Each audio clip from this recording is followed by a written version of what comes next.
السلام عليكم ورحمة الله وبركاته.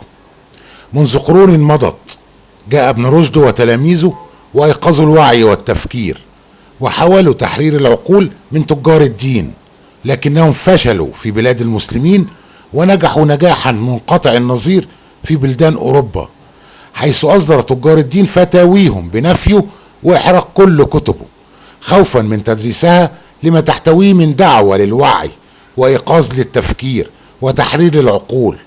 وبالفعل زحفوا إلى كتبه وأحرقوها.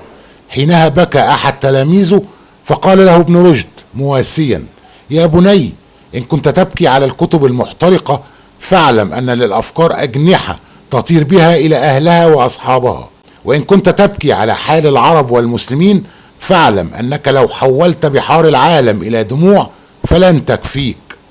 طارت أفكار ابن رشد محلقة في أنحاء أوروبا، ونهضت أوروبا والغرب وطافوا العالم ووصلوا إلى آفاق النجوم.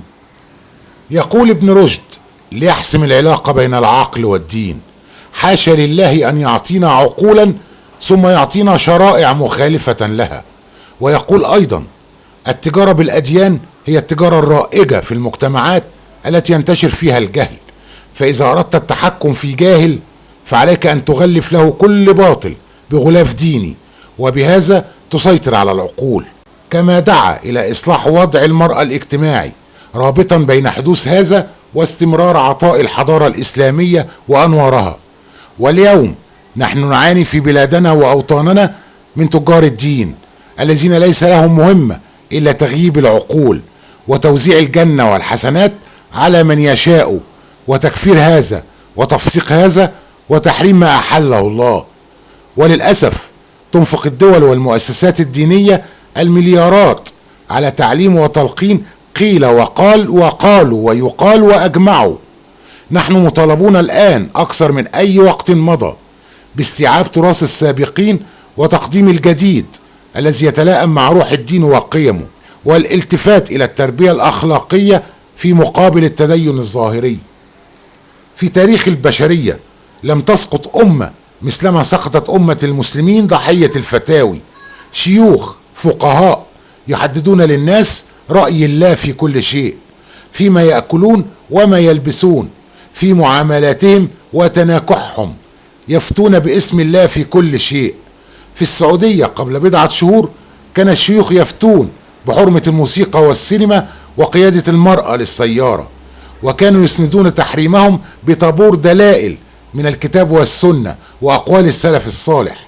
وبين عشية وضحاها طار الكتاب وانسحبت السنة واندثرت أقوال السلف لتصبح المحرمات حلالا طيبا. حتى بداية القرن ال19 كان شرب القهوة حرام شرعا في جزيرة العرب، وصدرت فتاوى بجلد بائعها وطابخها وحاملها وشاريها، ونفذ الحكم الشرعي مرات متعددة في الساحات.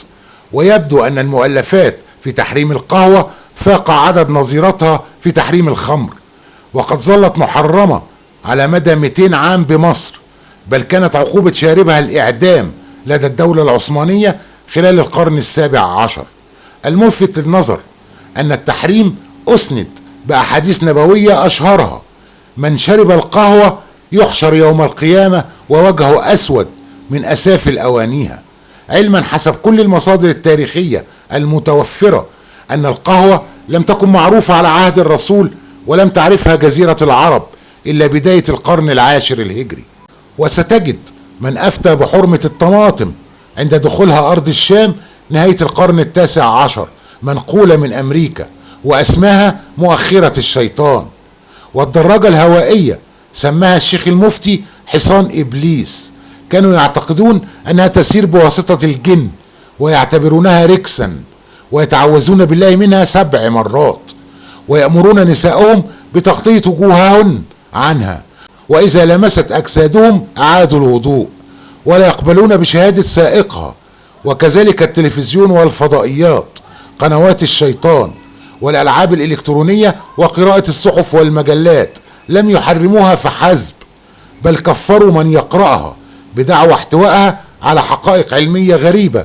مياه الصنبور اعتبرت في البداية بدعة وضلالة ولا تصلح للوضوء، وقد سمي صنبور المياه بالحنفية لأن أئمة الحنفية أفتوا بجواز استخدامه للوضوء بينما حرمه أئمة الحنابلة. فتاوى كثيرة قيدت البشر والحجر مرورا بحرمة العمليات الجراحية وحبوب منع الحمل وتحريم التطعيم ضد شلل الأطفال بدعوى أنه لقاح أمريكي يستهدف تعقيم الأطفال جنسيا وقطع نسل المسلمين. وحتى أيام غير بعيدة يذكرها الكثير من المعاصرين لم يكن التعليم مباحا سوى في دور القرآن ومحرما في مدارس الكفار خلال القرن الماضي. أليس تعليم المرأة محرم إلى عهد قريب؟ وإلى اليوم ينظر إليه الشيوخ نظرة ارتياب.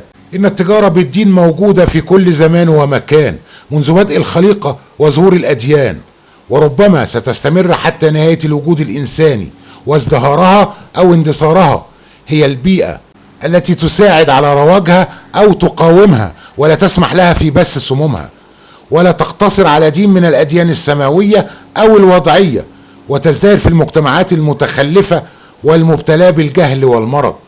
وقد رجت هذه التجارة وازدهرت لأنها بلا رأس مال باهظ ومكاسبها كبيرة ومضمونة يجيدها المحتالين والنصابين وفاقدي الذمة والضمير، وبمجرد ارتداء الزي الذي يوحي للآخرين بأن من يرتديها من المقربين إلى رب العالمين.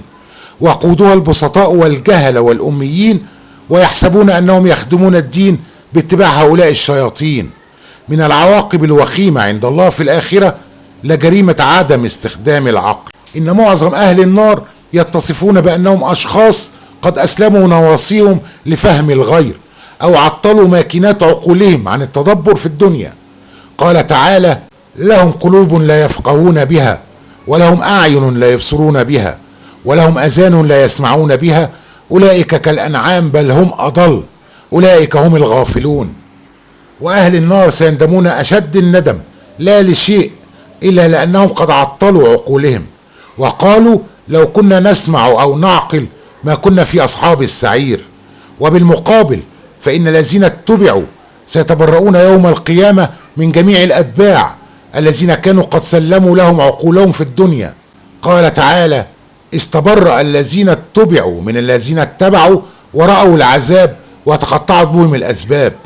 والإنسان غير معذور أبدا أمام الله تعالى إن سلم عقله للغير من البشر وهو يسمع آيات الله تتلى عليه.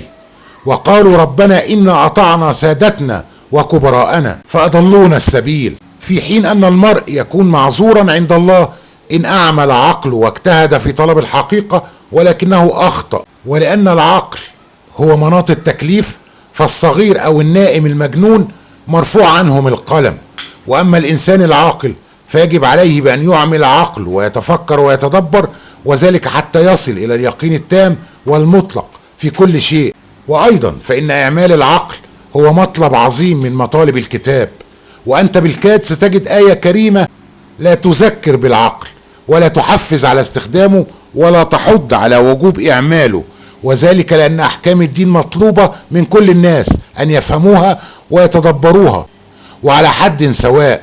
والأمر لا يتعلق فقط بمن يسمون أنفسهم بالمشايخ والعلماء ورجال الدين أو أرباب الشعائر الدينية، فليس في الإسلام أحكام لاهوتية خاصة وبفئة معينة، ولا يوجد به أسرار خاصة أو درجات أو كهنوت، فكل مؤمن يتوجب عليه بأن يصبح عالما ورجل دين، ولا عذر لأحد من عوام المسلمين أمام الله بالجهل بمبادئ وأحكام الدين. والسؤال الوحيد يوم القيامة هو عن الكتاب الكريم فقط، وماذا فهمت منه وماذا عملت بمقتضى ما فهمت منه.